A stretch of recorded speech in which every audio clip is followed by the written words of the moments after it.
I'm here in Raleigh, North Carolina at the American Association of Woodturners annual symposium. I have a little demo lined up with Nick Agar from Chroma. You won't want to miss this. It is really sweet. It's their new product. Check it out.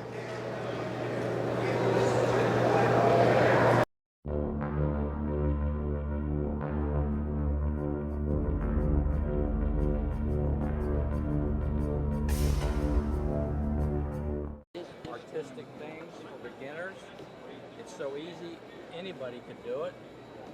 And this is Nick. How you doing, Nick? Hi there, nice to see you, Rog. Yeah, and just show us what you got. It is, anybody can do it. Well, I've got a bunch of different things going on here this morning. One of the simplest things I'm going to show you is the Chroma Gill. And this is, it couldn't be much easier than what we've got going on here. Let's just show you how we get this sort of bronze verdigris effect here. So this is not a wax. It's a different polymer-based product, and unlike wax, this is going to be a permanent surface rather than something that will rub off or wear off. So I'm going to show you a real easy way of getting this effect. I'm going to come in a little bit on my toothbrush here. I'm going to rub into this texture so I get it in the bottom of the texture. Real quick and easy. I'm going to take a rag, if I can find where I put it.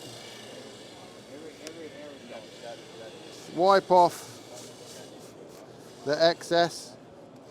Then I'm going to take, so it looks like this, then I'm going to take my antique brass in this instance, just a little bit on my fingers on these nitrile gloves, and then I'm simply going to hit the high notes of that. It is so easy, I can't tell you. Wow, even I can do that. Yeah. Now there are other things we can add to this. So in preparation, this was a wood dye, the Chroma wood dye. Then we put a clear sealer over the wood dye so that we can then apply the Chroma Gill.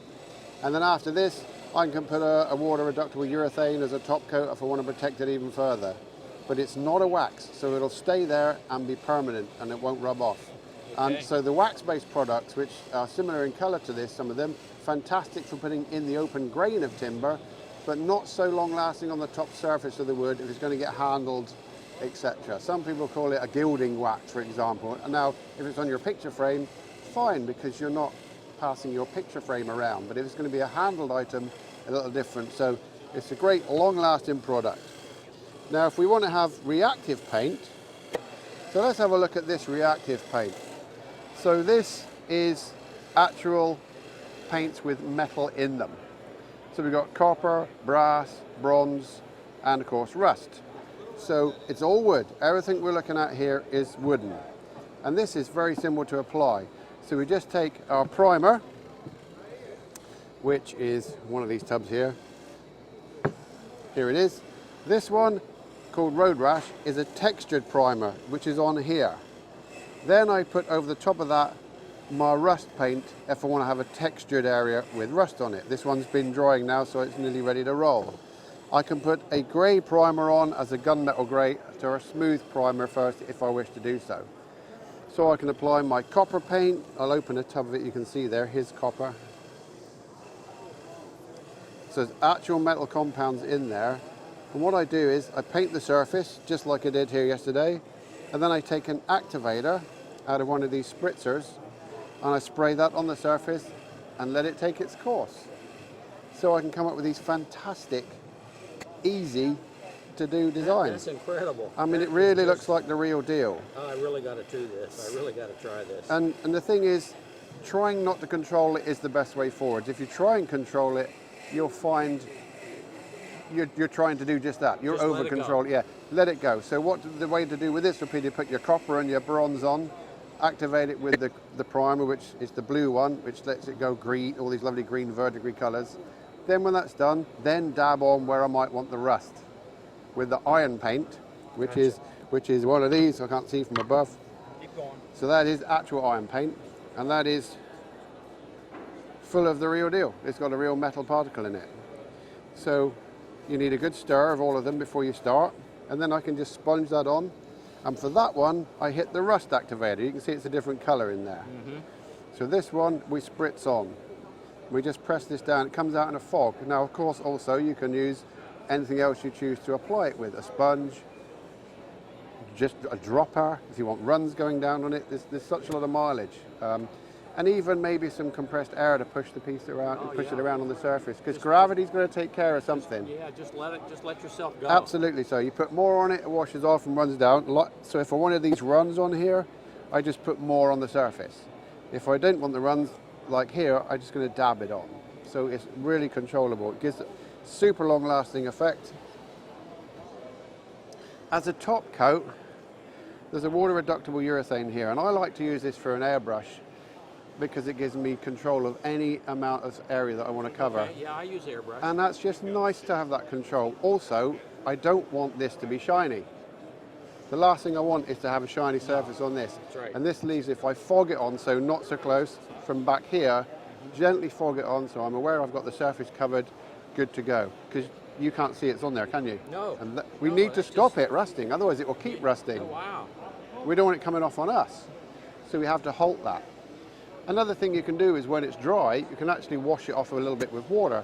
So you're washing off some of the activator. That will help also. Some people think, well, you know, I'm scared of getting it wet. Well, you just got it wet with the spritzer, so it doesn't matter. So you can stop it a little bit there by halting that process. But really, a coat of the water reductible urethane, certainly a good thing. So a new fun thing here, you're talking about me and you. I can't write my name nicely, never mind draw a picture. I'm useless. If I need to draw anything on any of my faces, you know, I just go to the web Exactly. and I copy it off the internet. Exactly. So, I mean, I've got leaves, butterflies, all sorts of things here, but let's just show you a new deal I've got going with this. So this is a peel-off stencil. I know these have been around for a little while, but I had some people say, you know, but we're not the artist you are, and I don't have so long to learn with what you're doing. So teach me the airbrushing, but it takes, you know, a fair bit of practice. So we have a peel-off window. Of course, we also keep the solid piece because we may want other things. Well, exactly. Well, let's just say I want this bowl here that's got leaves on it. If I wanted to have a black bowl with coloured leaves on it, I need to cover over what I've done before I spray the bowl black. Exactly. So it's kind of useful to know that. But we have our butterfly. In this case, it's a swallowtail. There's a monarch also in the series because those are very much recognisable by people. I've done a lot of monarch butterflies. And so trying to get the detail like you'll get in a monarch wing, imagine trying to airbrush that. It wouldn't be so easy, would it? So this stencil now allows us to do that.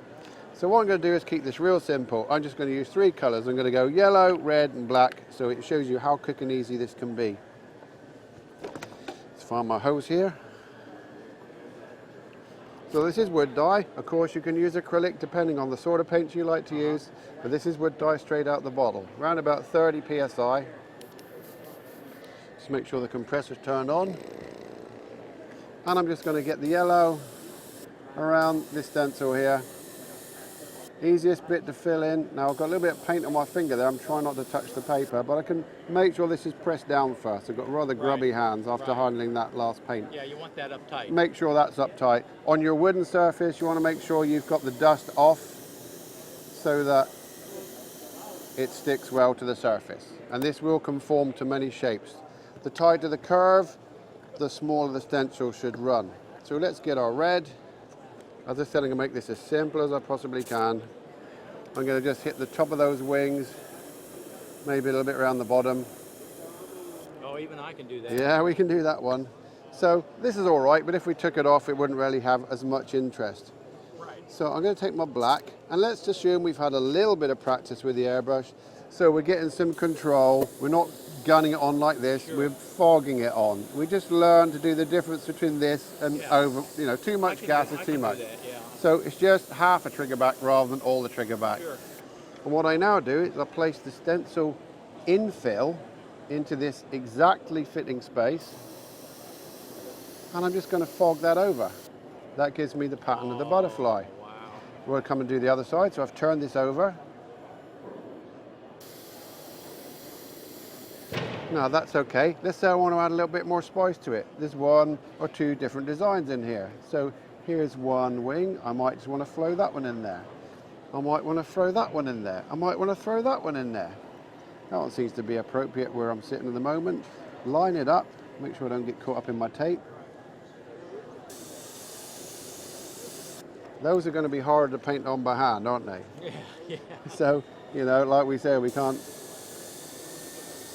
do that so easy. Now I'm going to hit the body of the butterfly so that I know that that is done black while I'm here. Right. And I might think, oh look, I didn't get those quite as good as I got those. So let me put that back over, make sure I hit those top ones. There we go, got them. Wow. So you can go back where you started, which is really useful to be able to do. Now, this is so easy. Yeah, it is. Now, an important thing is always to frame something. So you can use a grey. I'll use a black as it's in my hand. I'm going to go around the edge of the butterfly in like a fog out here, and that will find the edge, and it will give it an edge so that it actually is visible around the edge. Now, it doesn't show yet. It'll only show when we reveal. So I'm going to peel that off now, doing this as quick as I can for you. Time for the reveal. Time for the reveal, which is always the best bit, because you're not quite sure how you've done until you take all this off.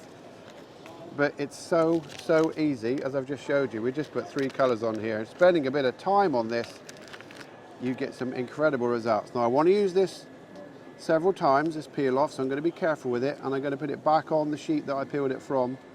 But really, it's a pretty amazing result. Look at that. But there's still one little thing missing. He needs some feelers on there. He needs his little tentacles. So I'm going to come back with my infill stencil, and I'm going to choose what I want off of this, and I'm going to line up his little feelers on the top of his head there. Yeah. And I'm just going to hit those, and there he is. Awesome, Nick. So pretty easy. If I can do it, you can do it, you know. Great. Yeah. And like I said, we've got a whole bunch of different stuff in the series. There are all sorts of different shapes. We've got leaves. The leaves have like a double pack. So we've got bugs and ants and the veins of different textures, so we can really pull amazing stunts off. And where do I buy this stuff, Nick? So on Chroma Craft's website, Chroma Craft Online, places like Packard Woodcrafts, from their store online, you'll see that in some of their catalogs. This is brand new though, so you won't be able to see it online today. It is new out at the show, so it's all brand new. You're some of the first people to see it. Excellent. I think I may even have a leaf I was doing just now to somebody. So we were doing this morning, just with people messing around who've never done it before. So newbies who have not done this before are able to get this result. Somebody got fun with a few bugs on there, look. So definitely be doing some of this. It's just great fun, and if you don't limit your imagination, bowls and platters, fair enough on the rim, but candlesticks, table mats, picture frames, whole kit and caboodle. I have a YouTube channel, and I do videos on how-to for beginners. Absolutely, yeah. So I definitely will be doing a series of videos on Chroma Craft, and this is awesome, especially this is. Yeah, we all love right that, and it's alley. real metal, so it's not going to go away, you know. I do a lot of craft shows. Man, I can put these on little dishes. Absolutely. And bowls. Absolutely. It's amazing stuff. Well, thank you for your interest, really, Roger. Pleasure meeting you. Pleasure meeting Thanks, you. everybody. Really glad that you could join us. Appreciate it. Thanks a lot. Oh, it's great to speak with you, my friend. Yep. So, Good one. thank you. Oh, my name was Nick Agar, by the way. Nick Agar. My name's Nick Agar. Thanks for joining us here in the Chroma Craft booth, and we look forward to seeing some of the wonderful work you guys are going to get done. And be sure and look down in my description and show notes. There'll be links to Nick and They're down there somewhere. They're down there somewhere, and check them out. Yeah, thanks everybody. Thanks for joining us. See you again soon. Appreciate it. Thanks, Roger. Bye. Well, I hope you liked that little demo that Nick Agar gave us. Made it look so simple. If you haven't subscribed, please click the little picture of me down there and subscribe. And I've got a video queued up for you next. It's right over there.